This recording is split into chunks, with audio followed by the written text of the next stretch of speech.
C'est une rencontre officielle entre deux des chefs d'État les plus protégés au monde, le russe Vladimir Poutine et le nord-coréen Kim Jong-un. Bonjour, ravi de vous voir. Merci de nous avoir invités et de nous recevoir. Deux dirigeants qui ont fait de leur protection personnelle une obsession. Au programme ce jour-là, la visite du cosmodrome Vostochny, situé en Sibérie. Nous avons construit un aéroport à côté avec une piste. Elle mesure combien? 3200 mètres. 3200 mètres, c'est pour tous les avions. Une visite qui va soudain connaître une légère entorse au protocole. Le président russe décide de présenter au dictateur nord-coréen sa voiture personnelle, le véhicule idéal selon lui pour tout dirigeant soucieux de sa sécurité. Il y a maintenant un arrêt totalement imprévu. Vladimir Poutine montre à Kim Jong-un sa voiture de marque Horus.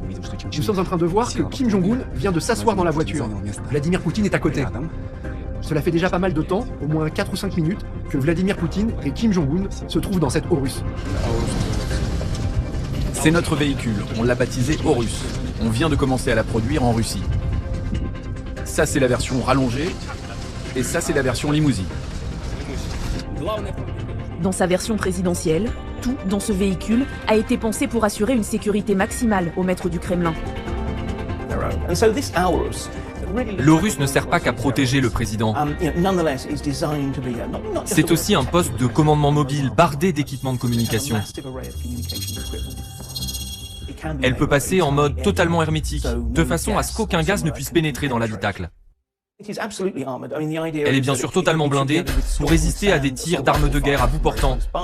L'idée est que cette voiture soit une forteresse sur roue pour le président. Une forteresse dont il fait la promotion à chaque dirigeant qu'il rencontre, comme l'Égyptien Al-Sisi ou le président ouzbek Mirziyoyev. D'où vient cette préoccupation sécuritaire? Vladimir Poutine craint-il pour sa vie? Qui sont les hommes chargés de sa protection? Comment veille-t-il sur l'un des dirigeants les plus puissants au monde?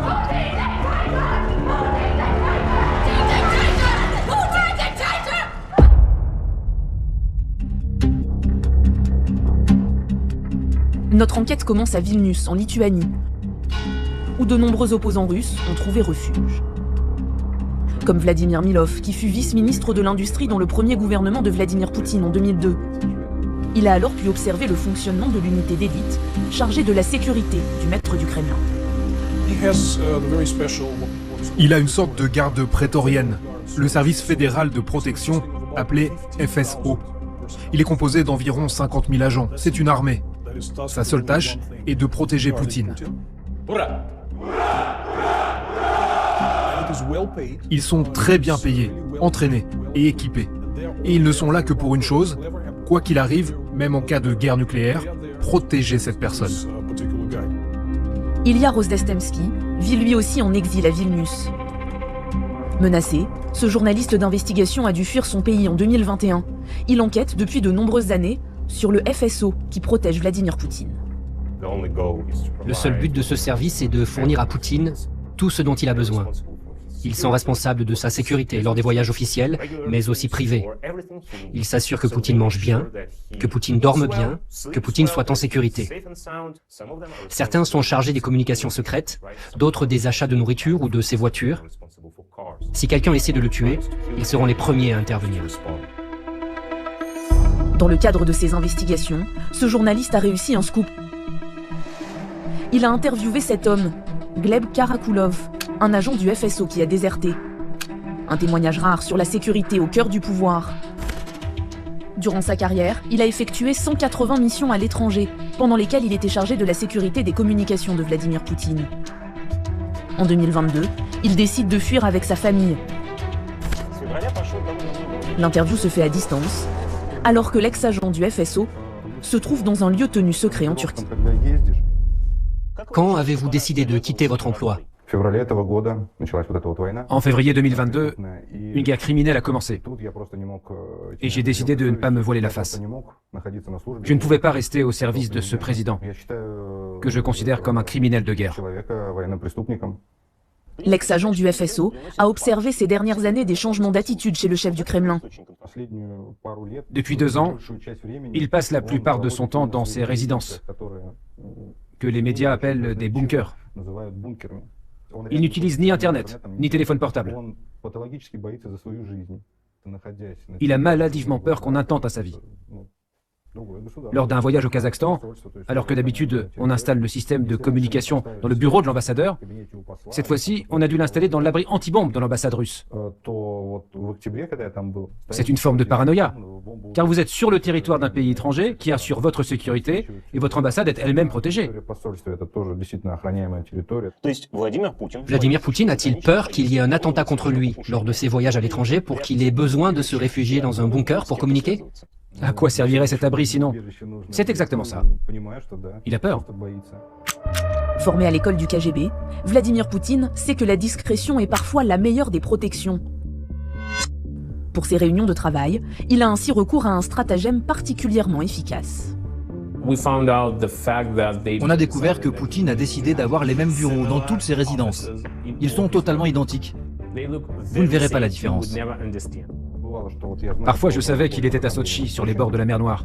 Et à la télévision, les infos montraient qu'il tenait une réunion à Novo-Garyovo, près de Moscou. Donc je demandais à un collègue qui se trouvait à Sotchi, « Il est déjà parti, le président ?» Et il me disait, « Non, il est encore là. »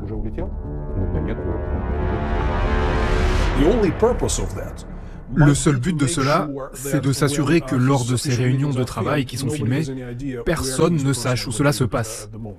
J'ai vécu pendant 20 ans en Union soviétique et je ne me souviens pas d'une telle paranoïa parmi les ex-leaders soviétiques. Brouiller les pistes pour dissimuler son agenda, quitte à alimenter les rumeurs les plus folles, comme celle d'avoir recours à un sosie. Une pratique qui a certes existé à l'époque soviétique. Staline avait ainsi une doublure quasi officielle qui le représentait lors de certains défilés ou apparitions publiques. S'agissant de Vladimir Poutine, les rumeurs ont pris une telle ampleur que le porte-parole du Kremlin, Dmitri Peskov, est intervenu pour les démentir. Vous avez certainement entendu dire que Poutine a plusieurs sosies, qui travaillent à sa place, tandis que lui serait dans un bunker. Ça, c'est encore un mensonge. Vous voyez bien quel président nous avons. Il est, comme il a toujours été, super actif. Mais à défaut de parfait sosie, le service de sécurité de Vladimir Poutine fait appel à des doublures pour multiplier les fausses pistes quand il voyage. Si Poutine veut faire croire qu'il va quelque part en avion, son service de sécurité prépare l'avion à l'aéroport. C'est un des avions présidentiels. Puis il prépare plusieurs voitures. Et dans l'une d'entre elles, ils font monter quelqu'un qui ressemble à Vladimir Poutine, du moins de loin.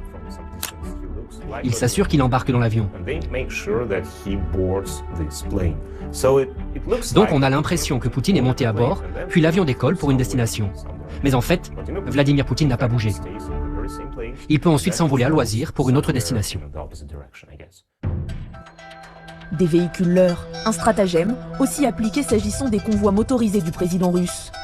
Pascal Bitopanelli est un ancien commandant du service de protection des hautes personnalités. Il a assuré la sécurité des présidents Sarkozy puis Hollande. Il a aussi travaillé de concert avec les hommes chargés de la protection de Vladimir Poutine lors de ses déplacements en France. Il nous décrypte l'organisation type d'un cortège présidentiel. Une voiture de pilotage, assez classique. Derrière, le Horus Arsenal, qui est un véhicule technique qui transporte des gardes du corps lourdement armés. On voit qu'il y a des choses sur le toit, qu'est-ce que c'est? Ça, c'est de la transmission et du brouillage. On brouille toujours autour des cortèges de Vladimir Poutine, bien sûr pour les transmissions, pour l'explosif, éventuellement maintenant aujourd'hui aussi pour les drones.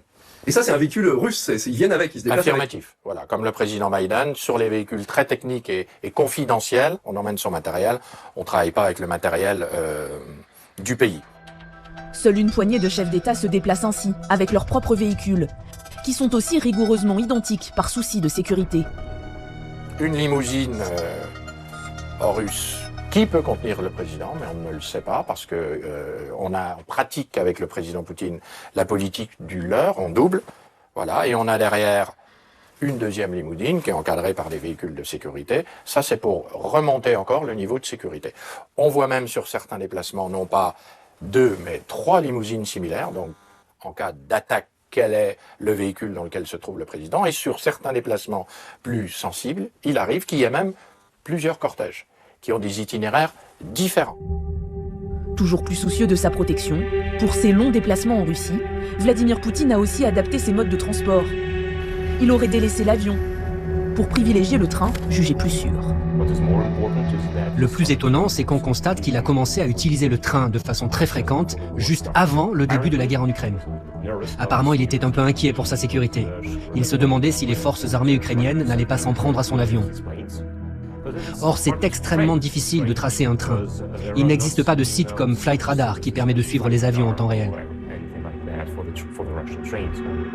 Pour encore plus de discrétion, le train présidentiel ressemble à n'importe quel autre train russe. Même couleur, même apparence. Seuls quelques détails trahissent l'identité de son hôte. Ce train a 2 ou 3 locomotives, ce qui est très rare. D'habitude, en Russie, les trains n'en ont qu'une. Autre différence, ces globes blancs situés sur son toit. Ils abritent les antennes de transmission. Pour pouvoir communiquer secrètement, comme la plupart des présidents, Vladimir Poutine a à sa disposition un système de communication crypté. Le train est également entièrement blindé pour résister à des tirs d'armes automatiques. Une obsession sécuritaire qui n'empêche pas d'avoir un goût certain pour le luxe. Tout semble avoir été conçu pour le confort du chef du Kremlin. Une salle à manger avec ses boiseries. Une salle de gym ultra moderne. Un hammam. Et plus étonnant encore, un cabinet de soins cosmétiques. Dans un pays où le poison est l'une des armes favorites pour éliminer les opposants, un autre domaine fait l'objet d'une surveillance toute particulière. L'alimentation du maître du Kremlin. Poutine a plusieurs chefs et goûteurs attitrés du FSO. Il contrôle la nourriture, les boissons. S'il soupçonne quoi que ce soit, il vérifie le goût, l'odeur, la couleur. Les produits alimentaires que mange Poutine ne sont pas achetés dans un magasin. Il y a des fermes spéciales où sont cultivés les fruits et les légumes. On y élève des vaches, des moutons. Tout cela est aussi sous le contrôle du FSO. Poutine a très peur pour sa vie. Il tremble de peur qu'on l'empoisonne, qu'on l'assassine. C'est pour cela qu'il a ces gens à son service.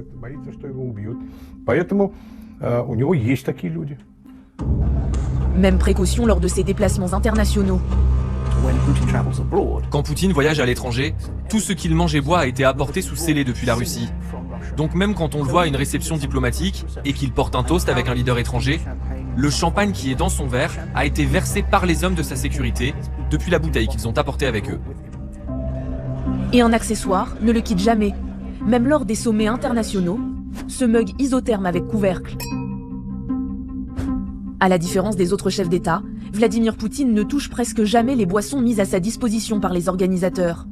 Il existe même, selon ce journaliste d'investigation russe en exil aux États-Unis, un protocole de sécurité si Vladimir Poutine manipule un verre autre que son mug.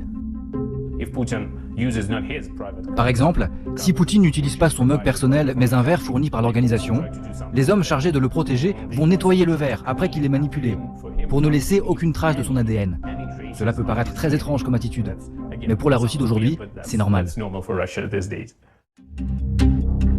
L'ADN permet notamment de connaître les prédispositions d'une personne à certaines maladies. Vladimir Poutine a-t-il toujours vécu dans cette bulle sécuritaire? Était-il plus visible, plus accessible avant?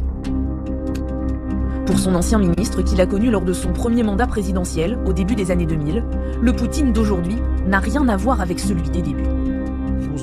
Il n'était pas entouré par autant de gardes du corps. À la fin de son premier mandat présidentiel, il y a eu un concert de Paul McCartney sur la place Rouge.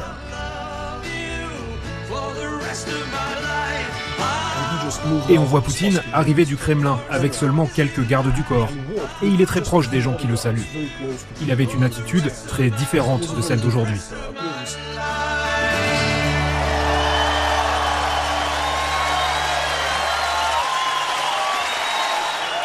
We'd like to welcome some new arrivals to the audience. Okay, rебята, привет. C'est en 2012 qu'une rupture se produit. Vladimir Poutine est réélu président pour un 3e mandat. Il est alors contesté dans la rue. Son attitude va changer. Je crois que le point de bascule a été quand il est revenu au pouvoir en 2012, alors qu'il y avait à l'époque des manifestations monstres contre ce retour. Les printemps arabes en Libye, en Syrie et dans les autres pays ont également joué un rôle important.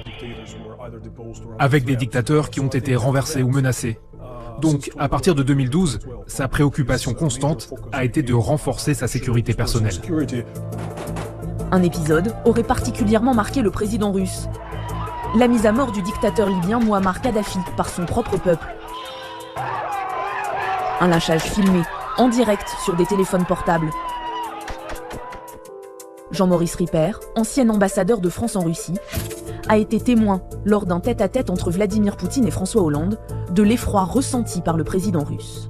Les yeux injectés de sang et perdant presque son contrôle, ce qui est extrêmement rare pour Vladimir Poutine, il a commencé à crier « Est-ce que vous avez vu ces images du colonel Kadhafi, un chef d'État martyrisé contre un tank, assassiné par son propre peuple ?» Ça, c'est tout à fait extraordinaire. Donc oui, je pense que dans son comportement, il y a certainement aussi cette peur des hommes isolés. Un isolement qui va encore s'accentuer avec la pandémie de Covid-19. Par peur d'être contaminé, le président russe va quasiment se couper du monde. Il s'inquiétait plus pour sa santé que n'importe quel autre chef d'État. Il avait peur de l'attraper. Et il s'est alors bunkérisé, on ne sait pas où. Il n'autorisait quasiment plus personne à le rencontrer. Seuls ceux qui étaient prêts à passer au préalable plusieurs semaines en quarantaine, dans un hôtel, avaient l'autorisation de le voir. Un luxe de précaution qui prévaut aussi quand il reçoit Emmanuel Macron à Moscou en février 2022, quelques jours avant l'invasion de l'Ukraine, et qui a donné cette image largement commentée des deux présidents assis à 6 mètres l'un de l'autre autour de cette immense table en marbre. L'isolement du président russe pendant la pandémie aurait aussi accru son sentiment de peur à l'égard de tout ce qui l'entoure. Il ne voyait plus le monde qu'au travers de ses dossiers rouges, classifiés secret défense que lui fournissait le FSB. Il n'avait plus une vision réelle de l'état du monde. Il voit une menace partout dans le monde, dans l'opposition, dans son cercle proche, même parmi ses amis. Le problème, c'est que cette paranoïa propre aux agents du KGB s'est développée de plus en plus chez lui. Et personne ne peut lui dire aujourd'hui « S'il te plaît, arrête !» Quand tu es au sommet du pouvoir depuis 24 ans, tu deviens inarrêtable. Selon l'adage divisé pour régner, Vladimir Poutine n'hésite pas à multiplier les organes de sécurité. Une sorte d'assurance-vie, censée le prémunir d'un coup d'État. Il veut disposer d'un nombre important d'organes de sécurité, et c'est le cas. Il a besoin que chaque service rivalise avec l'autre. Il ne veut pas qu'un service concentre tout le pouvoir, qu'un général ait trop de pouvoir. En 2016, il décide d'ajouter un nouvel organe de sécurité, la Garde nationale de Russie. Ma décision est prise, nous créons un nouvel organe fédéral de sécurité qui va dépendre du ministère de l'Intérieur. Une unité de 350 000 hommes. Comme souvent, avec Vladimir Poutine, il place à sa tête un fidèle parmi les fidèles, Viktor Zolotov. L'homme a été pendant des années le chef des gardes du corps du président. Sa nouvelle mission, prévenir les actes terroristes, les émeutes ou les tentatives de putsch. Comme lors de la mutinerie d'Evgeny Prigojine, le patron de Wagner qui s'empare le 24 juin dernier d'un quartier général de l'armée à Rostov-sur-le-Don. Nous sommes au quartier général de l'armée, à Rostov-sur-le-Don. Il est 7h30 du matin. Tout le quartier général est sous notre contrôle, y compris l'aéroport. Ce jour-là, les hommes de Wagner fondent vers Moscou sans rencontrer beaucoup de résistance.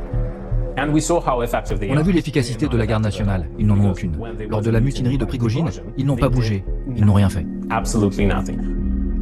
Pour justifier son inaction, Viktor Zolotov expliquera qu'il ne disposait pas d'armes lourdes pour faire face aux hommes de Wagner.